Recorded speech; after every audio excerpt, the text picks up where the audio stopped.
You've tried counting down, call and response, and clapping. You've raised your hand and waited silently using your best teacher stare.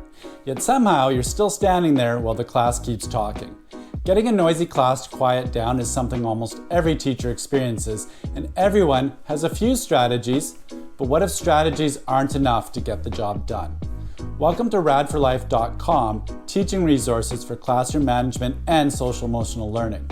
In this video, I'm going to give you more than just a few strategies for noisy classes. I'm going to show you how to think about a noisy class using a framework called Establish, Encourage, Respond.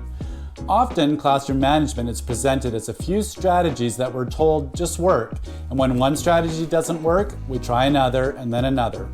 As a result, we jump from strategy to strategy with temporary effects but no clear direction or system in place. This isn't to say that strategies are bad. Strategies are important and useful, but they work better when placed inside an adaptable framework that addresses all of the variables that may be contributing to a problem. Establish, Encourage, Respond is a framework that does this. It helps us respond to classroom challenges like noisy environments efficiently and effectively. One useful part of the framework is that it's meant to be used in order.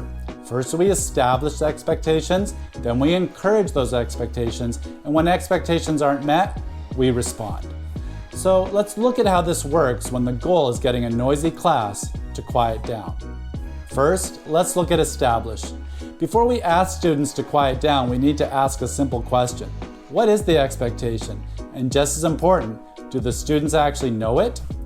In terms of expectations, is being quiet a consistent expectation?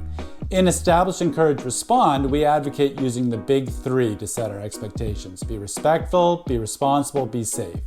Notice that quiet isn't in there. Rather, it fits under the umbrella of being respectful. This is for a good reason, which is that different levels of noise are okay in different circumstances. Our expectations for noise may change depending on what's happening, so having a rule to just be quiet doesn't really work. In fact, it can work against us. If we have a global rule that the class should be quiet and the class is allowed to be noisy at times, some students may be confused about what exactly the expectation is. It may be obvious to us, but in our diverse classrooms, we should expect that there are students who struggle with these unwritten rules. If we don't want the class to always be quiet, then being quiet shouldn't be a rule on its own.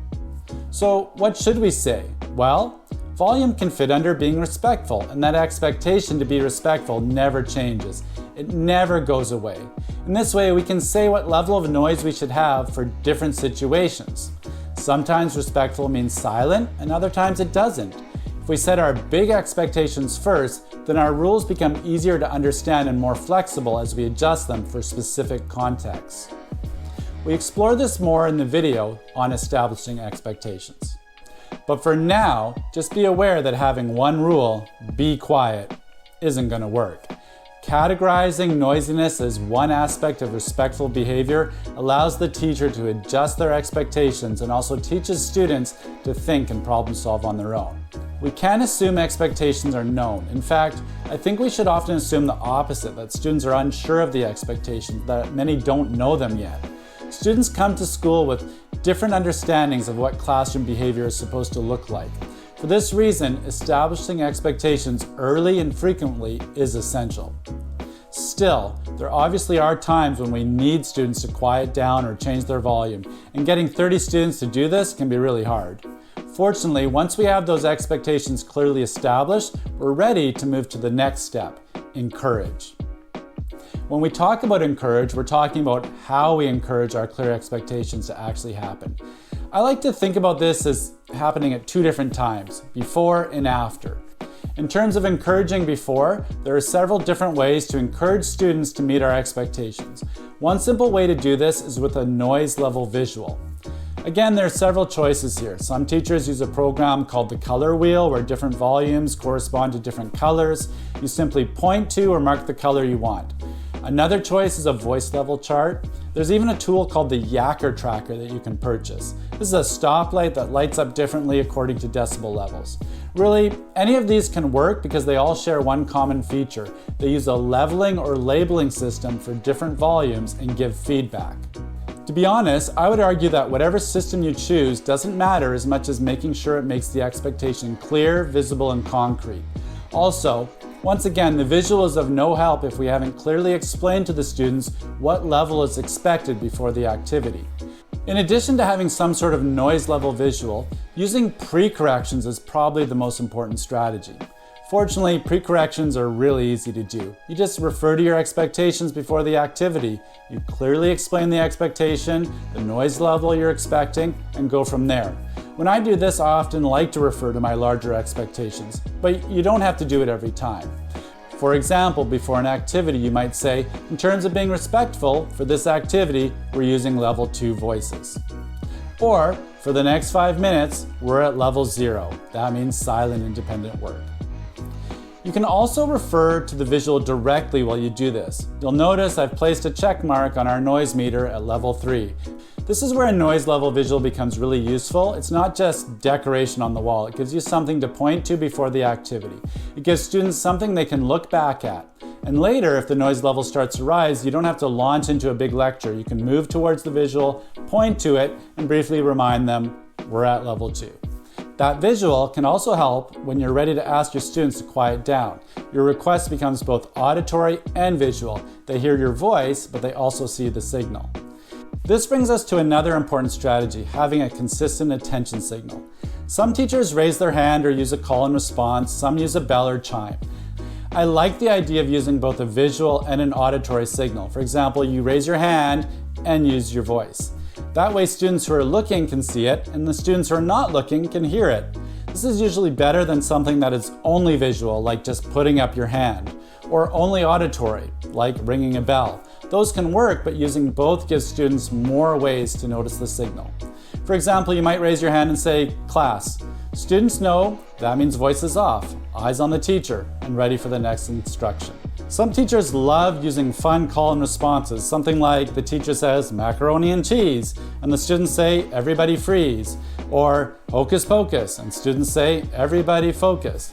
These can be fun and add novelty, but you can have novelty and consistency together. Use a standard signal, and then do the call and response for the fun part. This way, the students who need that clear signal get it, and when the students respond, their listening is reinforced with the fun exchange. This connects to the next essential strategy, encouraging students when they're meeting the expectations. We don't create expectations so we can catch students doing the wrong thing. Often, we expect students to be quiet, but the truth is we need to acknowledge them when they're doing the right thing. A lot of the time when students finally quiet down, we just move on because we're relieved. But if students do the right thing, we need to let them know. That doesn't mean making a huge deal out of it every time. Verbal praise works well, especially when it's specific. The key is to be specific. Don't just say good job, say what they did well. Good job getting to level 0. Thank you for stopping, looking this way and waiting. I noticed this side of the room responded right away. That kind of specific praise helps students understand exactly what behavior you want to see again. Now, there may be a time and a place for point systems, group awards, or other incentive systems, especially if this is something your class really needs to work on. We'll cover those in other videos, but you don't need to start there. Sometimes the first step is simply noticing and naming the behavior you want. Of course, expectations won't always be met, and students will be loud when we don't want them to. This is when we can move to the respond part of the framework. In Establish, Encourage, Respond, we think about responding to challenging behavior in a hierarchy. And our first response is actually looking back to that encourage piece. In other words, rather than looking to add a consequence, we're going to ask ourselves, have we effectively encouraged the behaviors? Have we used that praise or reinforcement? We can use simple redirections to do that. If you give your signal and the class doesn't respond, you might pause and say, whoa, what happened there? Let's try again. Then you quickly remind them of the expectation. When I raise my hand and say class, voices go off, eyes come up, and you wait for the next direction. Let's try it again. Then give the signal again. When they get it right, acknowledge them, even though it might not feel quite right because they didn't do it the first time. Just simply say, yes, that's it. That's what I was looking for. Thank you. Even if you feel frustrated, try to keep the response calm and instructional. The goal is not to shame students. The goal is to teach the routine. Remember, our expectations don't exist so we can catch kids doing the wrong thing. They exist so we can acknowledge them when they do it right. For getting a noisy class to quiet down, I want to emphasize this point. Most of what changes behavior over time is not what we do when students get it wrong. It's what we do when they get it right, and the things we do to make sure they do this. Clear expectations, visual reminders, pre-corrections, a consistent signal, practice, and specific praise. Those are the things that do a lot of the work. Still, there will inevitably be a point when students get it wrong and we may need to respond. Now, being noisy is a pretty low level of behavior. It's frustrating, but not dangerous. However, if our efforts to establish and encourage are fully in place, there likely will be a time when we need to move up the respond hierarchy. In this framework, our next respond strategy would be withholding reinforcement for challenging behaviors. In terms of noise, usually when students are noisy, it's because they're talking to each other and getting some sort of social reinforcement. One effective way to address this is to move very close to the group when you give your instruction. By doing this, talking to each other is suddenly not so much fun with the teacher there. Alternatively, you can ask the most likely noisemakers to move closer to you or separate before you make the request. Last, if needed, we can respond by taking away something preferred when misbehavior occurs. For this, I would suggest using it sparingly and keeping it small. A tally of time wasted can work, but again, only if those other positive pieces are in place. Now, I know many people may disagree with this and see an effective consequence as being the first and best response. But in my opinion, I think it's the easy way out. After all, these are strategies for teachers, and teachers want to teach. We don't teach math by only marking the wrong answers. We model skills, remind students, and praise their efforts when they get it right. So if things aren't working and you've gone through all the steps, adding a small consequence like having to wait for a preferred activity may be useful. However, if you really work the establish and encourage parts of the framework, you likely won't need to go there very often. Only after that would we think about adding something non-preferred. So again, the framework is establish, encourage, respond. Establish the expectation. What noise level is okay? When is it okay? What does quiet actually mean? Encourage those expectations using visuals, pre-corrections, and a consistent signal. Then notice and name it when students get it right. And finally, respond when needed, keeping it calm, brief, and focused on practicing the expectation again. Now, once you understand this framework, you can keep adding to it. If you see a cool incentive system, you can ask, where does this fit in? If you're using positive greetings at the door, you might realize you can add a quick pre-correction about noise into that routine. If you find a new attention signal you like, you can place it inside the encourage part of the framework. That's the point of establish, encourage, respond. It's not just about memorizing strategies, it's about understanding how classroom management works so you can use strategies more intentionally.